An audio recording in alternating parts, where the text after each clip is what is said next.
오늘 우리들에게 준 하나님의 말씀 보겠습니다.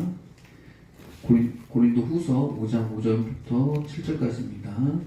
고린도 후서 5장 5절부터 7절까지 말씀.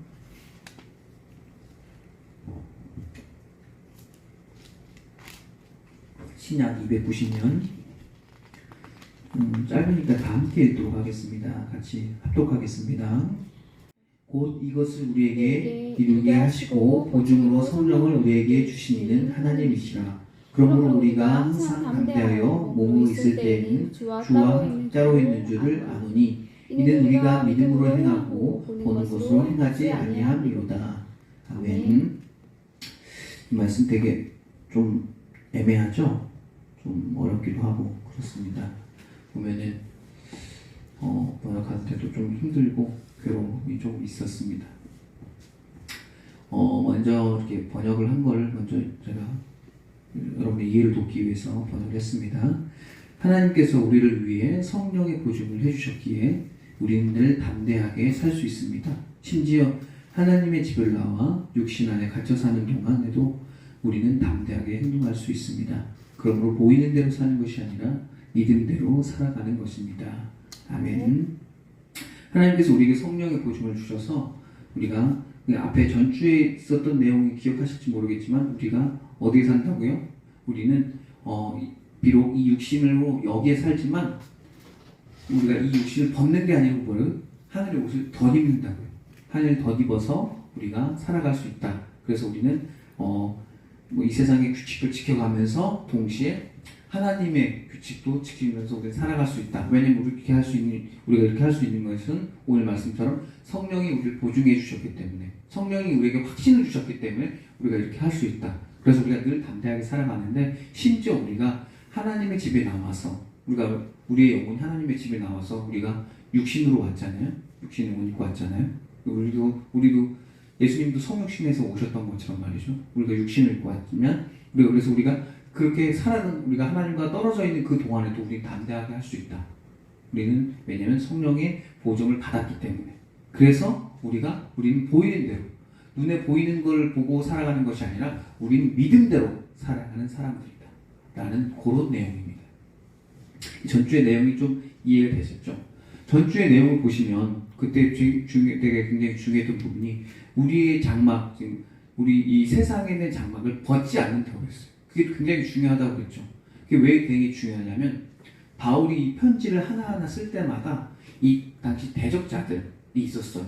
대적자들이 누구냐면 정확하게는 이제 영지주의자들과 그 다음에 가연설을 이야기하는 사람들이 주 대상이었어요. 쉽게 설명을 해주면 영지주의자들은 육신은 필요 없는 거예요. 육신은 필요 없고 영혼만이 중요하고 우리는 영혼만 이제 올라가서 구원받는다라고 생각을 하는 거예요. 그래서 지금 현재의 육신이 별로 중요하지 않기 때문에 굉장히 어떠겠어요? 거기에 계속 심취할수록 극단적인 허무주의에 빠지는 거죠. 선악을 굉장히 이분법적으로 세상을 이해하고요. 그래서 육신은 악한 것, 부정한 것, 더러운 것, 그리고 영혼은 깨끗한 것, 순결한 것, 완전 순수한 것. 그래서 이 영혼만 올라가야 된다라고 생각을 하죠. 그래서 거기에 더 나아간 사람들이 가연설이라고 하는데, 도케티즘. 이걸 쉽게 설명하면 예수님께서 육신을 입고 오셨는데 그 사람들 그걸 부정하는 거예요. 왜냐면 그 사람들 입장에서는 육신이 부활이 불가능하다고 믿기 때문에. 왜냐면은 그들은 말하기를 영혼은 깨끗하니까 그건 올라갈 수 있지만 육신은 못 올라가. 그런 거기에서 발상해서 더 발전된 게 가연설주의자들인데, 그 사람들은 뭐냐면 예수님이 오셨는데 영으로 오셨어.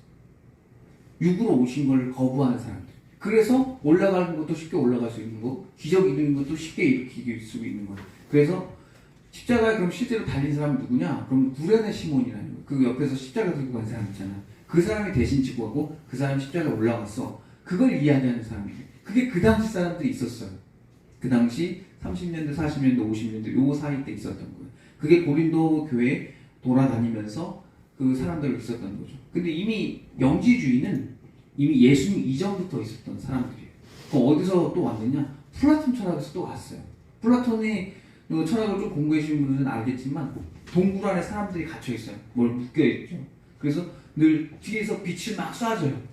그래서 그림자를 보는 거예요. 그래서 우리가 실제 사는 세계는 그림자가 비친 세계다. 그래서 우리는 어디로 가야 되냐? 그림자가 아니라 실제 세계로 가야 된다. 이게 플라톤 철학인데, 그래서 플라톤이 되게 거부할 때 문학을 굉장히 거부했어. 왜냐면 이 현실도 이 세상의 현실을 모사하는 게 문학인데, 그건 이미 이 현실 자체도 실제 세계를 모사하는 게 이 현실인데 그걸 또 모사하니까 그건 아니다 라고 해서 문학을 굉장히 멸시했죠. 그게 플라톤이에요. 플라톤 철학에서 영주주의도 어느 정도 좀 영향을 받았죠. 그러니까 이 세계는 실제가 아니고 뭐다? 가짜 세계고 우리 실제 가는 세계가 있다. 그리고 가는데 우리 육신이 가는 게 아니고 우리 영혼만 올라간다. 그래서 이런 그런 사상이나 문학이나 이런 것들은 끊임없이 뭐예요? 헬라주의로 계속해서 끊임없이 올라가서 이분법적인 사고방식으로 올라가는 거죠. 그래서 우리가 오늘 사도신경을 고백을 했죠. 사도신경 한번 다시 보실까요? 우린 뭘 믿죠? 우리는 사도신경에서 우리 이걸 믿어요. 마지막 부분이죠. 몸이 다시 사는 것과 영혼이 사는 것을 믿사옵니다.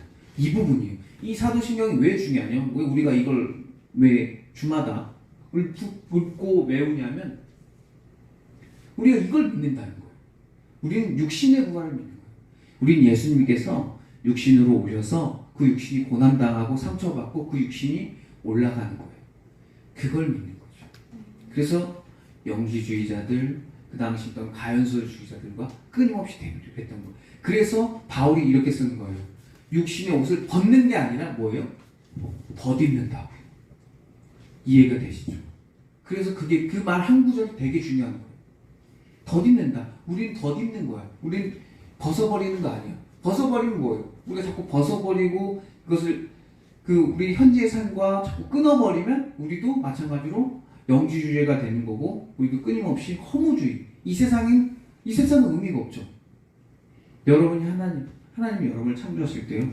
여러분을 가장 완벽하게 창조했어요. 여러분 몸을 이제 스스로 돌이켜보세요.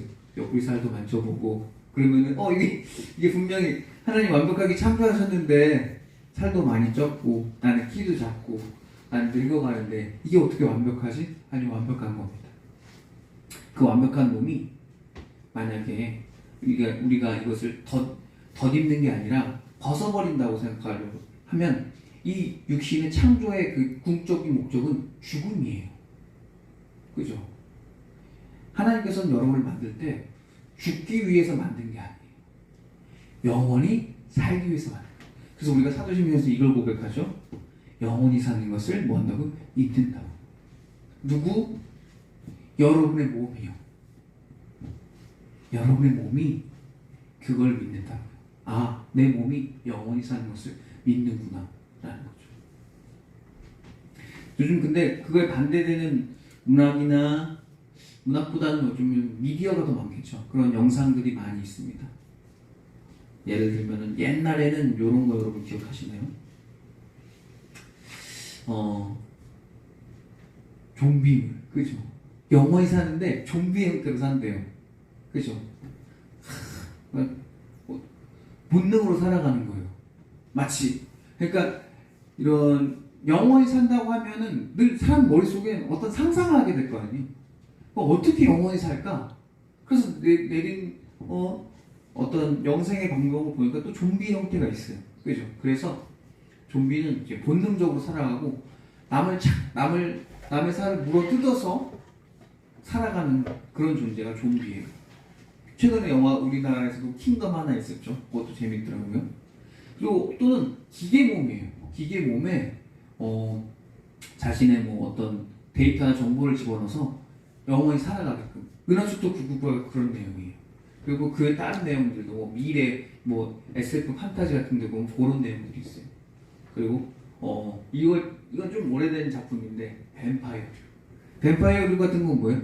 남의 피를 내가 착취해서 뺏어 먹어서 내가 영원히 사는, 영생하는, 빛을 못 보고 어둠 속에 숨어 사는 그런 존재예요.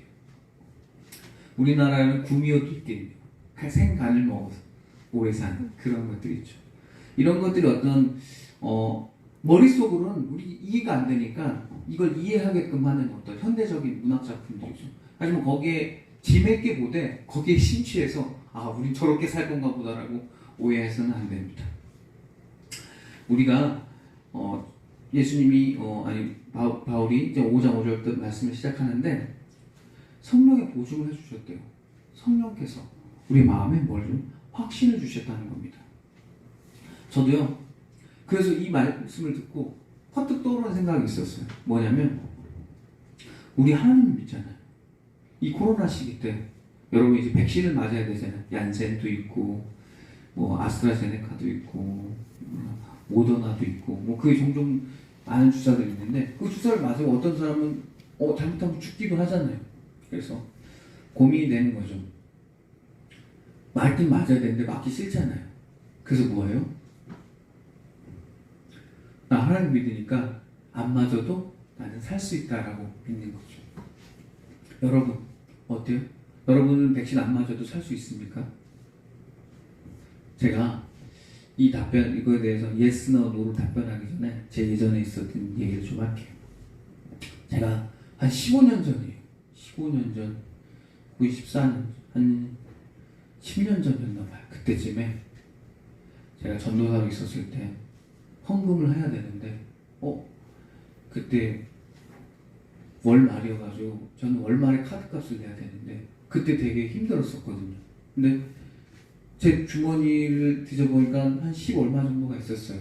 그래서 이걸 낼까 말까 고민하다가 어차피 내도 내가 카드값을 못 갚고 안 낸다고 해서 내 카드값을 다 갚는 게 아닌 거니까 그냥 다 수중에 돈을 다 빼서 10일 그냥 감사원금으로 다 드려버렸어요. 그때 11조를 내는 기간도 아니었는데 11조를 이미 냈죠.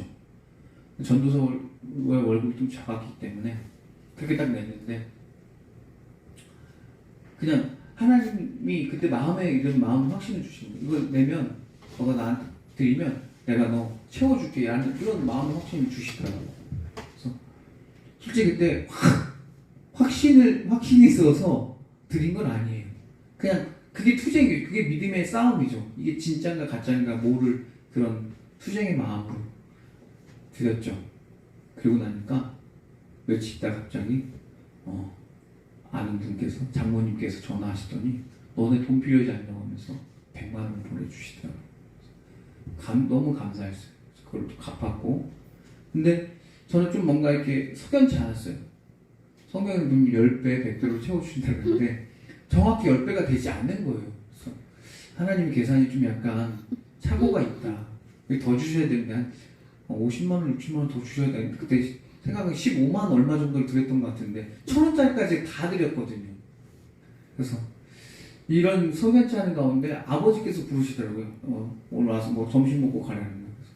그래서 쫄래쫄래 가서 식사하고 있는데 제 아버지한테 그 얘기를 한 거예요. 내가 드렸더니 하나님께서 정말 10배를 주셨는데 조금 부족하게 주셨다. 그러니까 아버지께서 그래? 그럼 그거 내가 채워줄게 그러더니 아버지 그때는 돈을 잘 안 주셨거든요. 독립해야 된다. 그때 혹시 돈 80만 원을 주셨던 것 같아요. 그래서 180을 받아서 카드값을 다 갚았는데 너무 신기하잖아요. 그런 경험. 그래서 어떻게 했냐면 일부러 10배를 채워주셨으니까 5만 원을 그냥 감사함으로 더 드려봤어요. 그리고 나서 주변에 연락이 있나 없나 아버지가 아버지한테 괜히 전화해보기도 하고요. 근데 저희 아버지는 아시겠지만 돈을 잘 안 줘요. 괜히 장모님한테도 쓱 전화해보기도 하고요. 돈이 없는 거예요. 그래서 이 사실이 너무 안타까워서 아내한테 얘기했어요.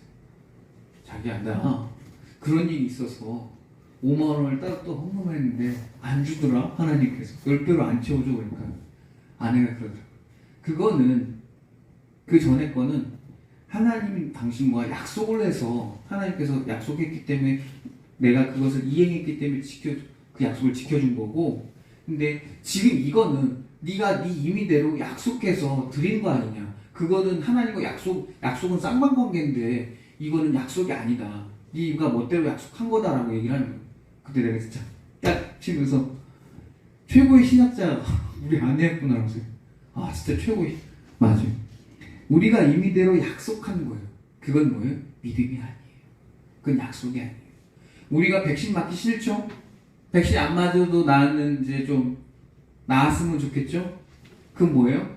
여러분들의 임의대로 생각하는 약속이에요. 그건 믿음이 아닙니다. 우리가 그래서 믿음을 분별하셔야 돼요.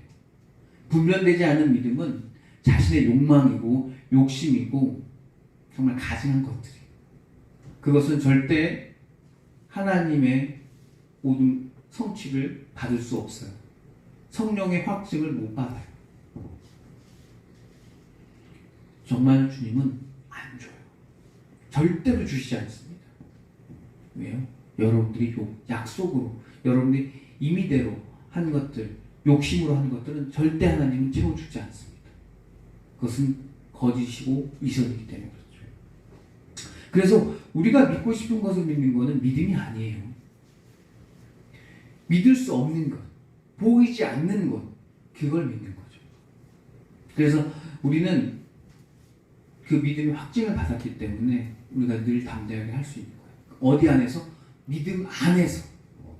믿음 밖에 아니라 내가 마음대로 행동하는 게 아니라. 그래서 우리는 뭐예요? 육신을 입고 그 위에 하나님의 옷을 덧입는 거예요. 이게 중요한 거죠. 그렇게 해서 우리는 살아가는 거죠. 그렇게 해서 우리가 살아갈 때 우리가 담대하게 할 수 있는 거죠. 심지어 우리가 뭐 해서요? 오늘 말씀처럼 내가 하나님과 떨어져 있다고 느껴질지라도, 우리가 하나님과 떨어져 있을지라도 우리가 육체적으로는 한계가 있어요. 그 한계 속에서도 우리가 뭘 봐요? 보이지 않는 것들. 믿음은 보이지 않는 겁니다. 보이지 않는 것의 실제죠. 실제 모습이죠. 그것을 쟁취하기 위해 살아가는 겁니다. 그래서 우리가 매일 그렇게 사도신경에서 이렇게 고백을 하는 거예요. 뭐라고요? 다시 볼까요? 몸이 다시 사는 거고. 몸이 다시 사는 거예요. 그러면 우리 믿는 사람은 영원히 영생하잖아요. 그런데 그럼 안 믿는 사람은 어떻게 돼요? 사라져요? 너무나 잘 알고 있잖아요. 영원한 벌을 받는대요. 성경에서도 나왔죠. 그래서 육신이 있은 채로 우리가 부활해서 최후 심판을 받아야 되는 거예요. 왜냐면 만약에 우리가 영혼만 있다면 정신공격만 당하는 거예요. 이게 좀 표현이 웃긴데, 우리가 영혼만 이렇게 살아나왔어요. 그러면 그 상태에서 우리가 심판을 받아야 될 거 아니에요. 그러니까 어떤 이들은 예수님을 믿어서 이제 그 영혼이 뾰로롱 올라갈 거고, 어떤 악한 짓을 저지른 애들은 이제 그 영혼이 이제 벌을 받아야 될 텐데, 그 영혼이 벌을 받는 거는 여러분 우리가 상상을 할 수 없겠지만 그 영혼이 벌을 받는 건 뭐겠어요? 근데 육신이 없기 때문에 안 아프겠죠. 아플 리가 없습니다. 그냥 정신만 공격을 당하는 거죠. 정신 공격을 당하는 거죠. 그 의미가 없는 거예요. 그래서 육신의 부활이 있는 거예요. 육신의 부활이 있어서 영원한 형벌을 받는 거죠. 그래서 여러분 단테라고 아세요? 단테가 신곡이라는 걸 썼어요. 그런데 그 신곡이 뭐냐면 지옥에도 가보고 천국에도 가보는, 그걸 자기가 상상해서 시를 쓰는 거예요. 서사시로 엄청나게 길게 썼어요. 그럼 지옥의 맨 밑에 누가 있는지 아세요? 지옥의 맨 밑에 누가 있을까요?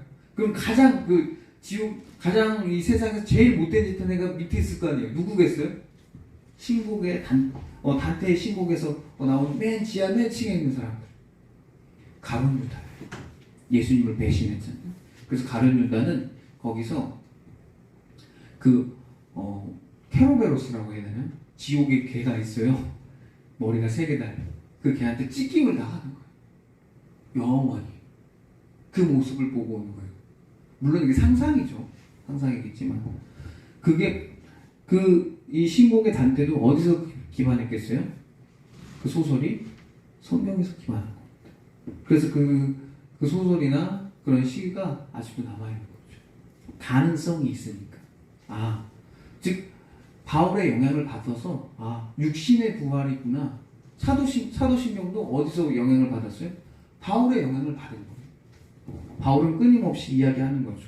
자신의 신앙의 색깔을 지키기 위해. 자기는 유대인도 아니지만, 그렇다고 헬라 사람들 이방인도 아니지만 우린 뭐라고? 우린 그리스도인이다 라고 하는 거죠. 우리 그리스도인은 어떤 정체성을 갖고 있느냐? 육신의 부활을 믿고 예수님을 믿으면 내가 구원받는다. 이걸 갖고 사는 사람들이고 그게 그리스도인들이에요. 그런 문화작품들이나 그런 이야기들이 다 성경의 어떤 그런 사고관에서 나오는 겁니다. 그냥 나오는 게 아니죠. 그런데 많은 사람들은 이제 그 영생을 조롱하죠. 앞에서 말했던 것처럼 그 미디어나 문학작품들이 마치 우리가 꿈꾸는 영생이 좀비의 몸이라든지 뱀파이어의 몸이라든지 기계 몸이라든지 그런 다양한 그런 것들로 우리를 현혹시키죠.